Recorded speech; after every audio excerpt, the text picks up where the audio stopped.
Date ક્યાં કરતા હતા? કઈ જગ્યાએ સ્પેશિયલી જતા હતા? કોઈ ખાસ એક્સપ્લોર કરી છે કોઈ ગયા જ જગ્યા? નથી એકલા ક્યાંય. કહું તો છું, કારણ કે વડોદરા યુએસ થી આવતો ત્યારે વડોદરા તો ખબર હતી ને, ત્યાં સુધી તો એક દિવસ કોફી માટે આમ એવું હોય ને કે આમ ચલો મારે કોફી પીવી છે ને, એવું નહીં ડેટ વાળું, પણ ચાલો મને કોફી પીવી છે, ઓકે ગયા ક્યાંક. અને આનો ફોન છે ને કોન્સ્ટન્ટ ચાલતો હોય. બરોડામાં 500 ફ્રેન્ડ્સ, રાજકોટમાં 500 ફ્રેન્ડ્સ. તો અમે લોકો હજી ગયા હોય ત્યાં ફોન તો ચાલુ છે. હા ભાઈ ક્યાં છે, હા ભાઈ ક્યાં છે, બસ આ કોફી પીવા અહીંયા આવ્યા, કટ્ટુ ઠાક ટાક ટાક ટાક ટાક ટાક ટાક.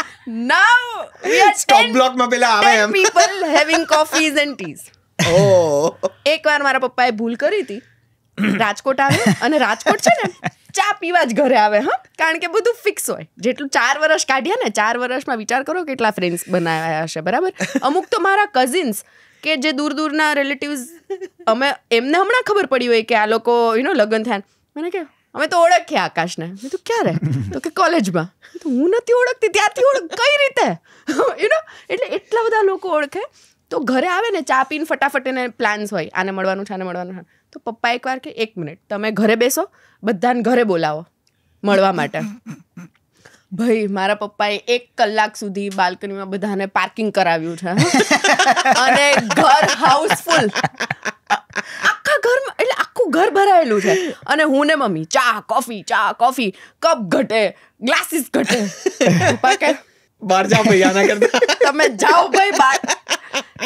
એટલે it's crazy amount of people. No, it's very difficult to, એટલે અમે સગાઈમાં જેટલા લોકો હતા ને, કદાચ સગાઈમાં 200 ફ્રેન્ડ્સ હશે, અમે લગ્નમાં 2000 ફ્રેન્ડ્સ જેટલા હતા. કારણ કે આટલા 5 વર્ષમાં બધા જ નવા લોકો હશે, ઘરના લોકો. અને અમે ટાઈમ આટલો લીધો એ મેઇન કારણ એ હતું કારણ કે યુએસમાં બહુ મોટું ગ્રુપ થઈ ગયું છે મારું, કારણ કે હું ત્યાં 4-5 વર્ષ રહ્યો. એટલે હવે એ લોકોની ડેટ મારે મેઇન સેટ કરવાની કે એ લોકો ક્યારે આવે, અને બધાને એવી ઈચ્છા હતી કે યાર તારા લગ્નમાં તો સેલિબ્રિટી યહી હે, મેં નહીં. ના પણ એ બહુ અઘરું હોય છે. પીપલ્સ પર્સન જે હોય ને એની સાથે કંઈ પણ પ્લાન કરે. એટલે પછી એમાંથી તમને કોઈ ગમે ના ગમે, યુ હેવ ટુ વેલકમ. અચ્છા, લગન પછી કૌશલ સાંભળી લેજે.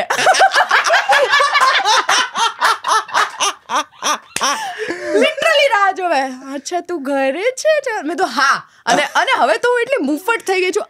2 દિવસ આવી છું ને 2 દિવસ અમે એકલા રહેવાના છીએ, નથી આવવાનું ઘરે. એટલે કૌશલની અટકે બોલી નાખને તો વધારે ફોડ પડે. એવા કેટલા બધા લોકો જેને સામેથી કહે સાંભળ 2-3 દિવસ કોઈ ઘરે ના જોઈએ. અચ્છા, લગન પછી કોઈ એક વાત ખબર પડી હોય એકબીજાની કે ઓહો આ તો લગન પહેલા તો આટલા સમયમાં જાણ્યું જ નહીં, લગન પછી જ ખબર પડી, આ પહેલા ખબર પડી હોત તો સારું હતું, એવું કંઈ? મને તો બધી સારી વાત ખબર પડી છે, કારણ કે મારાથી વધારે એકલો રહ્યો છે યુએસમાં. એને બધા કામ ને બધું આમ આવડે છે. મારું પહેલાં એવું હતું જ્યારે હું પેરેન્ટ્સ જોડે રહેતી હતી કે બહુ મારું રૂમ ને બધું ટાઈમ પર બધું બરાબર હોય નહીં એમ, કારણ કે તમને હોય ને મમ્મી છે, કામવાળા બેન છે, ઓલા છે ઓલા. અહીંયા એટલે હું એના ઘરે જતી ને ત્યાં બરોડા, તો એનું બધું આમ પરફેક્ટ હોય, અને પછી આમ જોવે કે પથારો કર્યો એમ આવું. ઓકે, એટલે મેં કીધું પથારા તો થાય ભાઈ. અને પછી અમે એવી જ રીતે આ ઘર સેટ કર્યું છે કે મારું તૈયાર થવાનો રૂમ અલગ, એટલે પથારો હોય ને તો એને તો જોવાનો જ ના આવે. અને એનું બધું સારું ખબર પડી છે, એને બધું આમ વ્યવસ્થિત બધું જોઈને હું એમાં થોડીક ડાઈ થઈ ગઈ છું. અને મને હવે આદત પડી ગઈ છે કે ઓકે એણે શૂઝ મૂક્યા ત્યાં, અમે બહારથી આવ્યા, એણે અત્યારે જ પેક કર્યું તો ચાલ હું અત્યારે કરી નાખું. તો એનું મને સારું ખબર પડી છે. ઓકે, એને કોઈ કામ કરવામાં કોઈ પેલું છે નહીં કે ના કરાય કે આમ તેમ, એવું કંઈ છે નહીં. યુએસ રહ્યો છું એટલે તો એક ખાલી કિચનનું કામ ના કરી શકે, રસોઈ કે એવું કંઈ, ચા બનાવી લે છે. બાકી કોઈ પણ કામમાં એવું નહીં કે ઓકે મારે કેવું પડે કે કે આ કરી લે. એ જાતે એને જે દેખાય એ કરી લે, મને જે દેખાય હું કરી લઉં.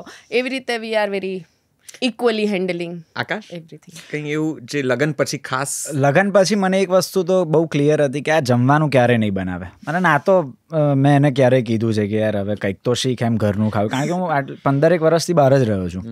એટલે મને હવે તો હું કંટાળી ગયો છું બહારનું ખાઈને. પણ તોય એને સામેથી એફર્ટ કર્યા અને એને ટ્રાય કર્યો, ભાત શીખી યુટ્યુબથી કે દીદીને કે એની મમ્મીને ફોન કરીને. એટલે આ મારા માટે, એટલે હું એને 5-10 વાર થેન્ક યુ એમને દિલથી જ આવી જાય કે યાર વાહ યાર તે આટલું વિચાર્યું એ બહુ છે. પછી જેવું બને એવું, પણ તોય બહુ સારું બનાવે છે ખાવાનું. કઢી બનાવી હમણાં, દાળ તો બહુ મસ્ત બનાવે છે.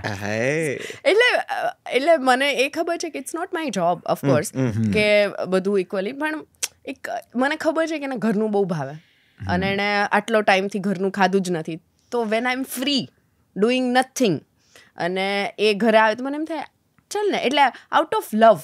એટલે મને ક્યારેય મારી જોબ નથી લાગી કે મને આમ અંદરથી અરે શિટ રસોઈ કરવી પડશે. મેં હંમેશા પેલી રીતે જોયું છે ને, તમારા પાર્ટનરને કંઈક જરૂર હોય ને તમે એને આપો, તો હું પેલી માણસ નથી મોંઘી મોંઘી ગિફ્ટ આપું ભાઈ, એ તો હું એને ના કરવા દઉં, માંગે તો નહીં મળે ગિફ્ટ. પણ મને આમ એવું થાય કે યાર ઇતના તો કરી શકતી હું એમ. અને એને બી મને એવી રીતે નથી જોઈ કે ઇટ્સ યોર જોબ. કરેક્ટ. એને એ જ રીતે કે ઓકે તે કંઈક મારા માટે કર્યું, પણ એવું નહીં રોજ કે ઇટ્સ નોટ માય જોબ એમ. ઓફકોર્સ તો એ મને ગમે, એટલે મને મન થાય. બંનેમાં વધારે આળસુ કોણ? અચ્છા, બહુ પ્રેમ આવી જાય તો એકબીજાને લાડમાં શું કહીને બોલાવો છો? બધું બહુ નીકળે છે, જાત જાત, એવું તો દીકો હોય, બચ્ચું અહીંયા નથી બેટું. કેવું? એટલે આ બધાને તમને બેટા કહેશે કાલ સવારે ફોન કરશે ને તો. એટલે ક્યારેક તો છે ને એનો અને મારો ફ્રેન્ડ છે એની જોડે હતું, એનું નામ એણે શું સેવ કર્યું હશે, જાનેમન. અને આ એક જાનેમન નથી, એવા કેટલા બધા છે. એટલે લિટરલી મેં કીધું જો આ તું બહાર મારા વગર ગયો હોય અને તારામાં જાનેમન એવું આવે, એટલે બીજા લોકોને શું થાય કે એ બહારી વાલી હે કોઈ, હે ને, તું નામ ચેન્જ કર મેં તું બધાના. એટલે ભાઈ એટલે ખબર નહીં, હા બેબી. હવે તમને શું થાય, છોકરી એનો કોઈ યુએસ થી ફ્રેન્ડ હોય, હા બેબી. એટલે મેં કીધું બધા નામ તું મને જે કે ને બધા માટે યુઝ કરી નાખ. તો રામ છે ને મારા કેપ્શન સહિત બોલે, હું થેન્ક યુ બર્થડે હોય ને મારી, તો એ બોલે કે ભાઈ તેમાં શું થેન્ક યુ બચ્ચા, થેન્ક યુ બેટું, આવી રીતે બોલે કે તે આ જ લખ્યું હશે કે આ સ્ટોરીમાં. એટલે મારે વચ્ચે કેવું પડે, મને જે કે ને એક મહેરબાની કરીને કોઈને ના કહે. હા, બધામાં બચ્ચું બેટા ને. ઓકે, બંને જણમાં કકડાટ્યું કોણ?